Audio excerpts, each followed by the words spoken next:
Hi, I'm Emma Sue Prince, Director of Unimenta and author of 7 Skills for the Future, published by Pearson Business. Today, I'd like to talk about one of those skills, optimism. Optimism is really important today. We live in times of uncertainty, lots of rapid change, and with optimism you can really face any situation and handle anything. So it's important for our relationships, it's important for how we live day to day, it's important for the big things that we face, and it's important for being able to develop a lovely, happy, relaxed outlook on life. We all want to be happy, we really do. So optimism is really crucial right now. And optimism is, simply put, a way of looking at the world.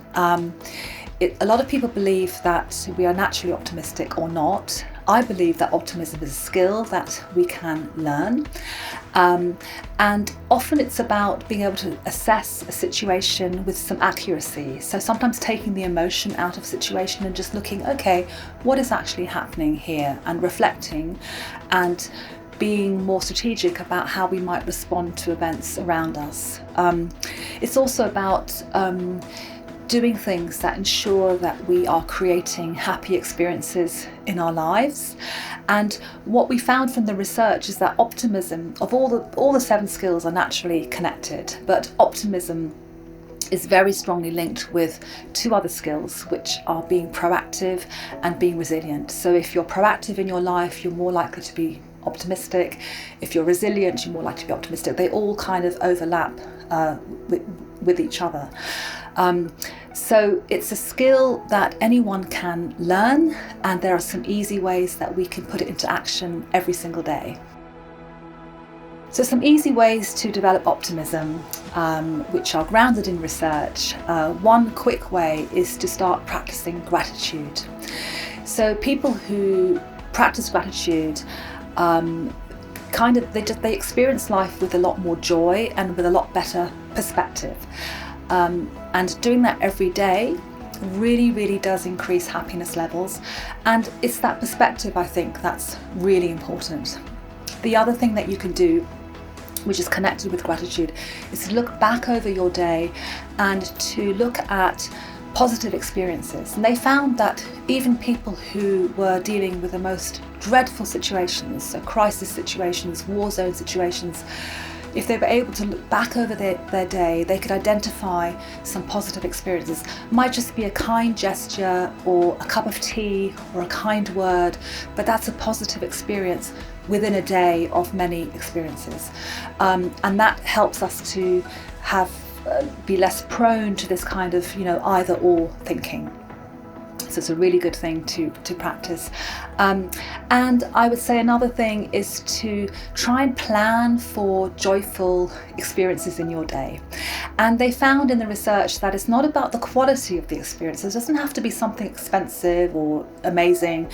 It can be it's about the quantity. So it can be something really simple, like arranging to meet a friend, or taking a break from work and going for a walk, or appreciating a sunset. So the simplest of things create these joyful experiences which have a big impact on our happiness levels. And there's lots and lots of other things that you can do as well, of course. You can find out more about the 7 skills through reading my book, 7 Skills for the Future, published by Pearson Business, available in all major bookstores and online.